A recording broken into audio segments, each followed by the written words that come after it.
Hola, bienvenido a la edición de verano de Quiero ser rico, el podcast de los pequeños ahorradores que soñamos con la libertad financiera. Y yo soy Jesús Sánchez. La edición de verano son podcasts más cortos, son mucho más improvisados, sin una escaleta tan elaborada y solo con una pequeña idea. Tendremos algunas lecciones de finanzas personales y en vez de hacer un podcast semanal, es un podcast de lunes a viernes. Los podcasts de una misma semana van a tener una temática en común y esta primera semana de verano o esta primera semana de la edición de verano del podcast de Quiero ser rico, este es el capítulo 207, vamos a hablar un poco de finanzas personales. Un pequeño ciclo de introducción a las finanzas personales. Y hoy me voy a centrar en entender mejor qué es las finanzas personales. Quiero volver un poco con el tema del podcast número 201, que al final no me gustó mucho cómo quedó. Creo que me lié demasiado con definiciones. El podcast era ¿qué son las finanzas personales? Y qué se entiende por finanzas personales. Así que hoy voy a volver un poco sobre este tema. Todos tenemos finanzas personales. Si tienes un ingreso y tienes un gasto, tienes finanzas personales. Mis hijos, que tienen su pequeña paga mensual y luego lo gastan en lo que quieren, tienen sus finanzas personales. Y cada gasto que tienes, para bien o para mal, afectarán a tu futuro. Si al final dejas que sea tu pareja quien decide el presupuesto familiar, también tienes finanzas personales. Las finanzas personales son todas las decisiones que tomas. Ya te lo he contado en el podcast 204 en el que hablaba de una hucha en forma de búho. Si tú no lo decides, alguien decidirá qué hacer con tu dinero. Alguien lo hará por ti, alguien decidirá por ti. Pero las finanzas personales no son solo ingresos y no son solo gastos. Está todo lo relacionado con tu patrimonio, con todos los bienes materiales, desde tu casa o tu coche, a tu ropa, a tu teléfono, y por supuesto pasando por todo lo relacionado con las inversiones. También son finanzas personales todo lo que esté relacionado con tu jubilación, el pago de la sanidad o cualquier otro tipo de seguro. En países como España, que muchas de estas cosas ya las gestiona el Estado, no somos tan conscientes de todo esto, de la sanidad, de la jubilación, de algunos seguros. Pero si en tu caso trabajas sin cotizar a la seguridad social y después resulta que te quedas sin pensión pública o tienes una pensión pública muy baja o tienes un accidente y no tienes derecho a muchísimas cosas, es que son parte de tus decisiones, son parte de tus finanzas personales.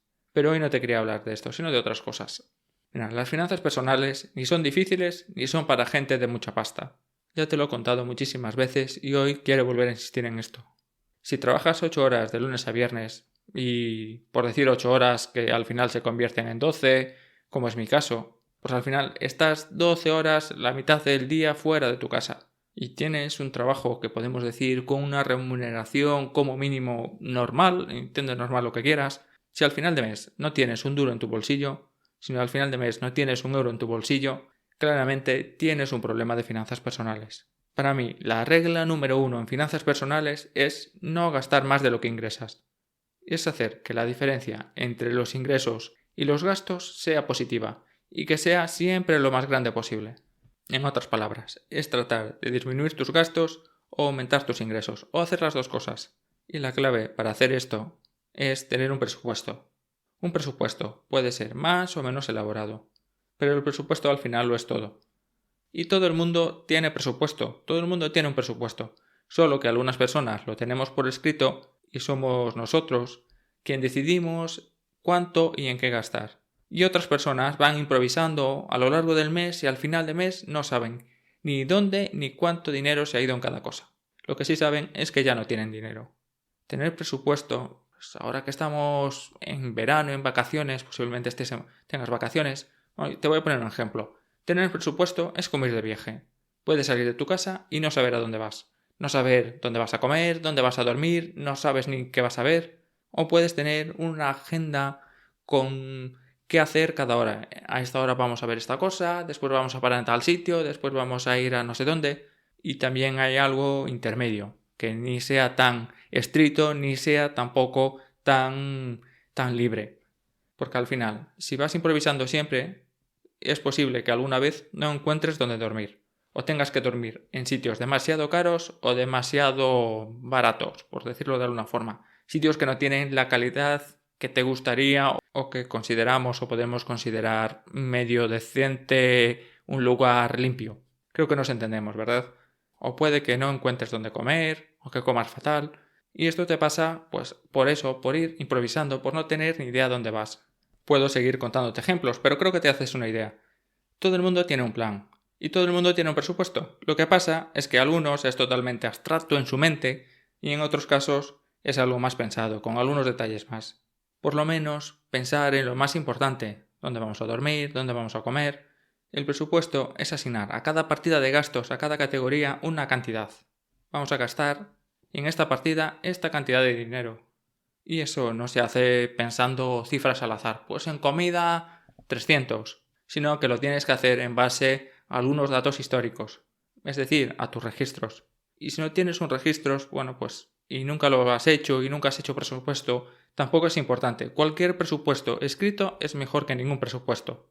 Y si ahora fallas muchísimo y no eres capaz de cumplir el presupuesto ni por aproximación, estoy seguro que en los próximos meses, a base de ir haciendo ajustes, lo vas a ir consiguiendo, lo vas a ir perfeccionando, lo vas a ir mejorando y vas siendo consciente de todos y cada uno de los gastos. Así que tenemos la primera regla: gasta menos de lo que ingresas. Y para eso tenemos dos herramientas, que te las acabo de comentar: el presupuesto y el registro de gastos.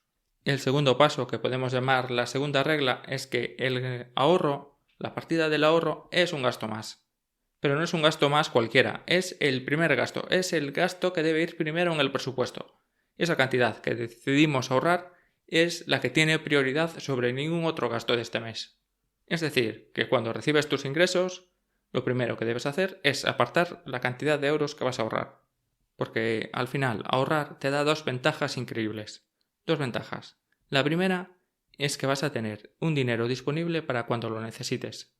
Y la segunda es que si en el futuro, por alguna circunstancia, pierdes una parte de tus ingresos o pierdes tus ingresos, ya estás acostumbrado a vivir con un poco menos de lo que necesitas, con un poco menos de ingresos, y te vas a poder adaptar muchísimo mejor y muchísimo más fácilmente. Si, por ejemplo, estás ahorrando el 15% de tus ingresos y de repente tus ingresos se reducen el 15%, pues oye, no vas a poder ahorrar a partir de ahora, pero no vas a necesitar cambiar nada, ya estás acostumbrado a ese nivel de ingresos. Puede que pienses que estas dos cosas son lo mismo, pero créeme, es bastante diferente una cosa de la otra. El siguiente paso, que podemos llamar la tercera regla, yo le prefiero llamar el tercer paso, es tener un fondo de emergencias.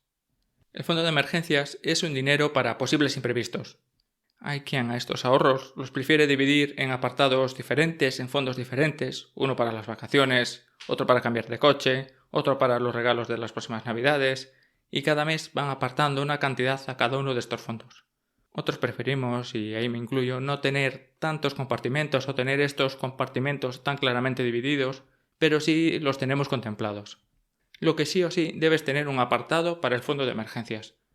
Y en un siguiente nivel, pues también tener un fondo para tu jubilación y si tienes hijos, un fondo para la universidad de tus hijos. Le he llamado fondo, pero entiéndelo como en un sentido amplio. Pueden ser cuentas bancarias, depósitos, fondos o cualquier otro tipo de inversión.